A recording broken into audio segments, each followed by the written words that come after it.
In the quiet countryside of medieval Europe, where heavy morning mist clung to rolling hills and the songs of larks mingled with the sounds of farmhands at work, orchards once thrived with extraordinary diversity.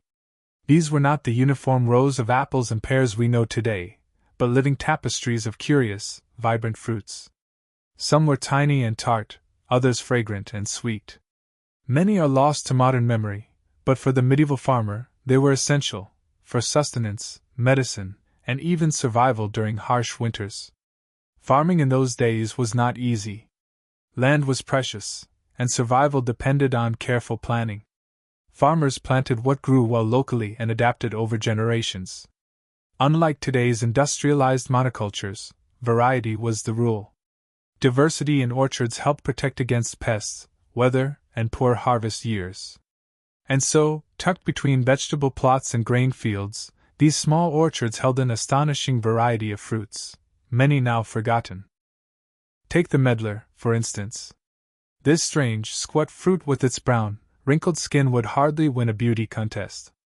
Picked hard and bitter, it was useless fresh from the tree. But the medieval farmer knew better. Left to blet, a controlled rotting process, the medlar transformed. The harsh tannins broke down, and it became soft, almost custard-like, with a flavor reminiscent of spiced apples and dates. Rich nobles enjoyed it as a delicacy, while common folk prized it for lasting deep into winter. Then there was the serviceberry, a small fruit with a sweet and nutty taste that grew wild on shrubby trees. In medieval times, it was carefully gathered and dried for storage. Unlike imported figs or dates reserved for royalty, serviceberries were the people's answer to sweets in lean times. Their high sugar content made them valuable not just as snacks but also as ingredients in medicinal syrups and herbal remedies. Not far from village centers, cornelian cherries, small, bright red and tart, were also cultivated. Originating in ancient Greece and Rome, they remained popular through medieval Europe. Farmers prized them for their hardiness and early harvest, a welcome treat after long winters.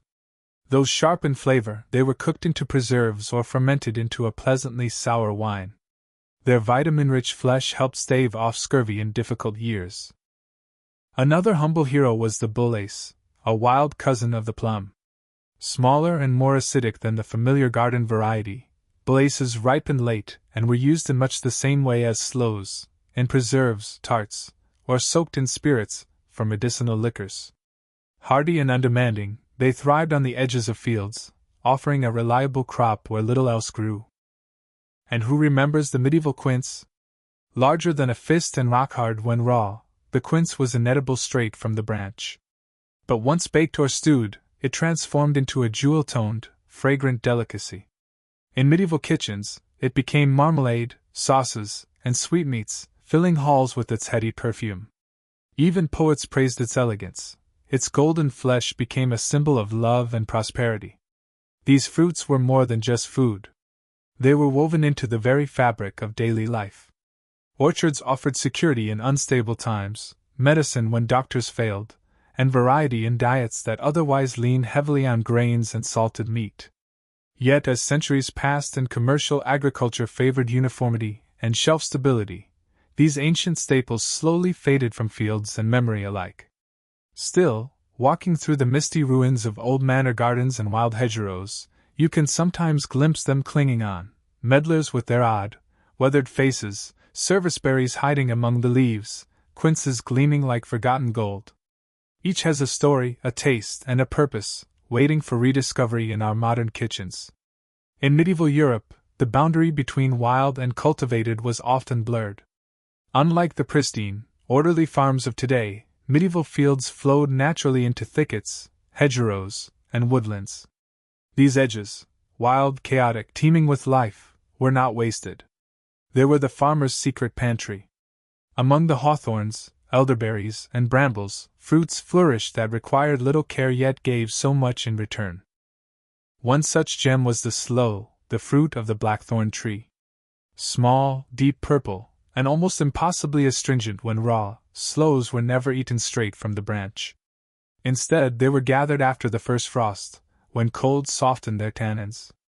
Crushed and steeped in alcohol or boiled into syrups, sloes became winter tonics and rustic cordials, beloved remedies for coughs and chills. Not far from the blackthorn grew another forgotten fruit, the barberry. Bright red and impossibly sour, barberries once adorned many medieval gardens. They were used less for fresh eating and more as a seasoning. In an era before lemons were readily available in northern Europe, barberries provided tartness for sauces, fish, and game. Their brilliant color also added beauty to humble meals, and their high vitamin content brought health during the long, dark months of winter. Another hedgerow inhabitant was the rowan, or mountain ash. Its clusters of small, vivid orange berries were more famous for their magical associations than their taste. Many believed rowan trees protected against evil spirits and witches. Still, when properly prepared, often cooked or fermented, the bitter berries became jellies and wines, their sharpness mellowed into something truly enjoyable. For rural families, rowan berry preserves often graced tables at winter feasts. Equally fascinating was the elderberry, a tree that seemed to offer everything. While the flowers were steeped into fragrant cordials, the tiny dark berries, mildly toxic when raw, were cooked into syrups, wines, and pies. Elderberry syrup, rich in antioxidants, was a potent remedy against colds and fevers.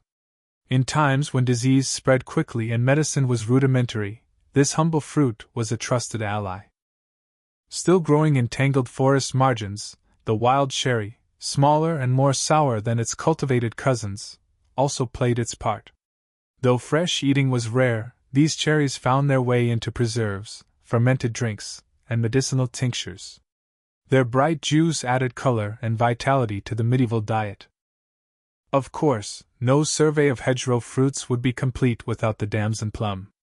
This small, dark-skinned plum was prized for its intense flavor.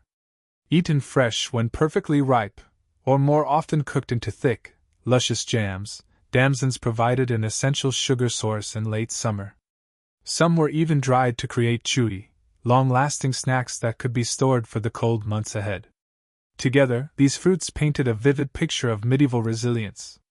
In uncertain times, when war, poor harvests, or harsh winters threatened survival, hedgerows became lifelines. Their fruits were not luxuries but necessities, woven into recipes, folk medicine, and daily rituals. Children knew which berries to avoid, which to gather, and how to prepare them safely. Women and elders passed down recipes and cures, many of which are now lost to time. Today, as hedgerows disappear and globalized markets offer year-round produce, these fruits have been quietly forgotten. Yet they linger at the margins, in old recipes, scattered writings, and the stubborn branches of untended trees. They remind us that food, once, was deeply local, deeply personal, and intimately tied to the land. While hedgerows fed the common folk, the nobility enjoyed fruits of a different nature. In the grand manor gardens and monastic orchards of medieval Europe, select varieties were cultivated not only for sustenance but as symbols of status, refinement, and the bounty of controlled nature. These orchards were carefully tended, their fruits treasured, yet many of them have since vanished from everyday life. The mulberry, for instance, was no mere curiosity. Brought to Europe from Asia centuries earlier, the black mulberry thrived in monastery gardens and noble estates alike. Its juicy, almost wine-like berries ripened in midsummer and were often enjoyed fresh, though they spoiled quickly. Monks and cooks alike turned them into syrups and tarts, and mulberry wine was a favored drink. Despite its rich history, the mulberry's fragility in transport doomed it in later centuries, leaving it largely forgotten beyond private gardens. Another jewel of noble orchards was the white currant. Unlike its more famous red cousin, white currants were sweeter and more delicate. Medieval cooks used them in sauces and desserts, while apothecaries prized their soothing qualities. Their subtle sweetness made them ideal for preserves that graced noble tables, their pale color giving them an air of elegance amid the darker berries of the season. Equally refined was the medieval pear, very different from the buttery varieties we know today. Hard, granular, and often needing cooking, these pears were stewed in honey and spices to create luxurious dishes for feasts. Poached pears, served warm and fragrant, became a staple at noble banquets. Medieval pear varieties had names that reflected their standing, names like Warden and Bon Chrétien, hinting at their value. A curious and now rare fruit of the medieval orchard was the jujube, or Chinese date. Though less common, they made their way to Europe via the Silk Road and found small niches in monastery gardens. The fruits, when dried, resembled small dates and were used medicinally and in confections. Their cultivation faded with time, but jujubes once connected medieval Europe to distant lands, showing how even far-flung plants could take root in local soil. Another treasure, though often overlooked, was the crabapple. Far from the ornamental role it often plays today, crabapples were a practical necessity in medieval life. Their tartness made them ideal for pectin-rich jellies and for flavoring meat dishes. Their hardiness meant they grew where other fruit trees faltered, and they provided reliable harvests even in poor conditions. In times of scarcity, every fruit counted, and crabapples were never wasted. The medieval grape, too, deserves mention. While grapes are far from forgotten, the varieties grown in medieval Europe were quite different from modern table grapes. Smaller, seedier, and often less sweet, these grapes were cultivated for winemaking and drying into raisins. Even the poorest monasteries tried to maintain vines, as wine was essential for religious ceremonies. Fresh grapes, when available, were consumed eagerly at harvest time, but it was their transformation into wine and preserved fruit that gave them lasting value. These orchard fruits not only delighted the senses but also marked the seasons, symbolizing renewal and prosperity. They were given as gifts, included in dowries, and woven into the poetry and songs of the age. Yet, as agricultural tastes shifted toward uniformity and mass production, their complex flavors and cultural importance were slowly cast aside. Today, a few of these varieties linger in specialty gardens or grow wild where manor walls once stood crumbling. Their survival is quiet, humble. But each bite carries whispers of medieval life, a taste of feasts long past, and the care once given to every branch and blossom. Medieval people did not view fruit merely as food. For them, fruits were gifts of nature that carried healing powers and spiritual significance. In an age when medical knowledge was primitive, and disease loomed over daily life, the orchard doubled as a pharmacy. Each fruit had a role, and every farmer, healer, and monk knew the subtle art of using them to balance body and soul. The Sorbus domestica, or true service tree, stood out among medicinal fruits. Its large, pear-shaped fruits were harsh when raw, but once blecht, allowed to soften naturally, they became edible and surprisingly pleasant. Medieval herbalists praised them for aiding digestion and soothing stomach ailments. They were also fermented into a cider-like drink believed to ward off illness in the colder seasons. Today, the true service fruit is virtually extinct in the wild, a ghost of a fruit once deeply tied to survival. The medieval strawberry offers another fascinating story. Unlike the large, glossy varieties cultivated today, medieval strawberries were small and fragrant, often no larger than a fingernail. Gathered from forest clearings, they were celebrated not only for their taste but for their supposed medicinal virtues. Strawberries were said to purify the blood and ease inflammation. In monasteries, they were carefully tended in herb gardens, blurring the line between food and medicine. Equally important was the seaberry, or sea buckthorn. Growing on thorny shrubs along windswept coasts and riverbanks, its tiny orange fruits packed a powerful nutritional punch. High in vitamin C and omega fatty acids, sea berries were essential in preventing scurvy during long winters and lean years. Though intensely sour, they were pressed for oils, boiled into syrups, or dried for later use. Sea berries were less about indulgence and more about resilience, bitter to the tongue but life-saving to the body. Equally important was the seaberry, or sea buckthorn. Growing on thorny shrubs along windswept coasts and riverbanks, its tiny orange fruits packed a powerful nutritional punch. High in vitamin C and omega fatty acids, sea berries were essential in preventing scurvy during long winters and lean years. Though intensely sour, they were pressed for oils, boiled into syrups, or dried for later use. Sea berries were less about indulgence and more about resilience, bitter to the tongue but life-saving to the body. Meanwhile, in monastery gardens shielded by high stone walls, Mulberries served not only as nourishment but also as sacred offerings. Their deep red juice was likened to Christ's blood, and the tree itself symbolized patience and faithfulness. The fruit found its way into both culinary and spiritual life, eaten fresh when possible, and also boiled down into conserves and medicinal pastes. The hawthorn berry, too, had dual purposes. Its small, mealy fruits were not popular for eating raw but were commonly boiled into jellies or decoctions believed to strengthen the heart and improve circulation. Monks and wise women alike made use of hawthorn, particularly in the treatment of chest pains and anxiety. Though humble in appearance, hawthorn berries were revered for their gentle power. Rounding out these sacred and medicinal fruits was the black elderberry, already mentioned for its place in hedgerows.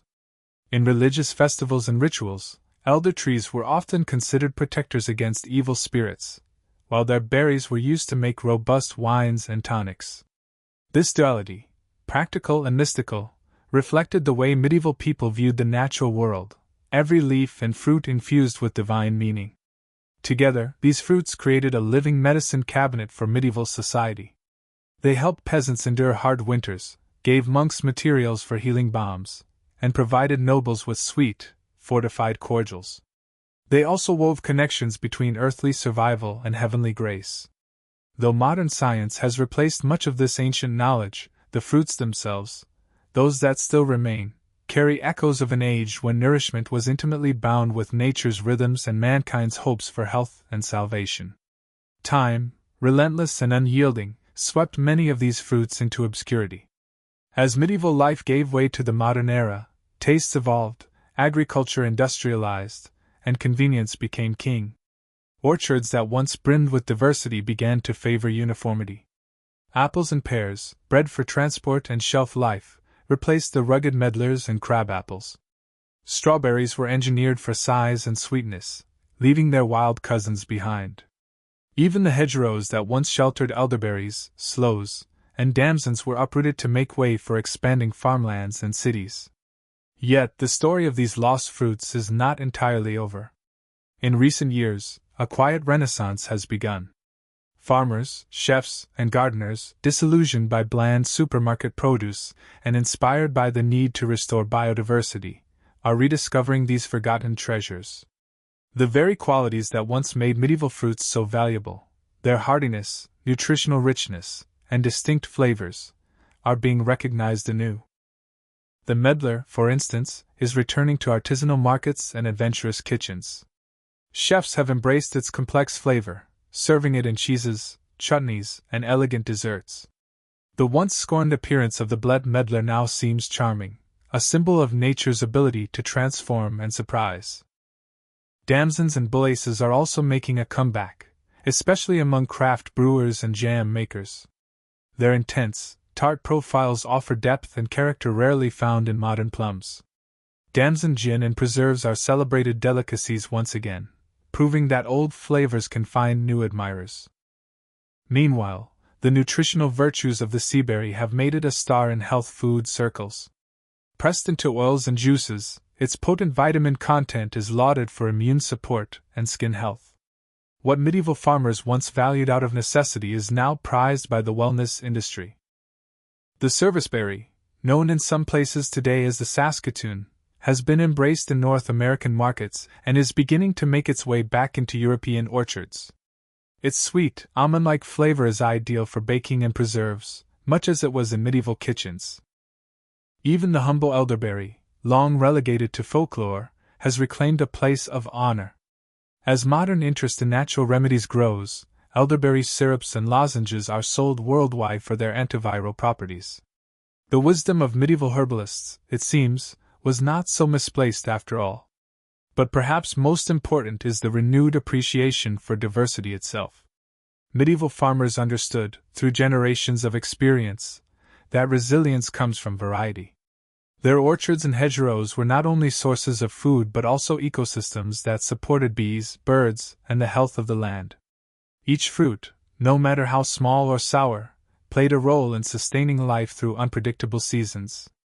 As climate change, soil degradation, and disease challenge modern agriculture, the lessons of the past grow more urgent. Forgotten fruits, hardy and adapted to local conditions, offer solutions that science alone may not provide. They remind us that taste and nourishment once came not from uniformity, but from celebrating nature's full spectrum. Bringing them back is not merely nostalgic. It is an act of restoration, of culture, of biodiversity, and of the deep relationship between people and plants. Walking through a revived medieval orchard today, surrounded by medlars, damsons, quinces, and sloes, one does not simply eat. One connects, to history, to the land, and to a flavor once known to kings and peasants alike. In reviving these 15 forgotten fruits, we revive something greater, the wisdom of growing not just for profit, but for pleasure, for health, and for the sheer joy of variety. The orchard, in all its medieval richness, deserves to flourish again.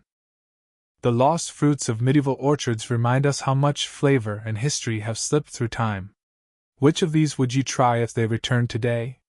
If you enjoyed this journey into the past, be sure to like, subscribe, and share your thoughts below. Thanks for watching, and until next time, keep exploring the forgotten flavors of history.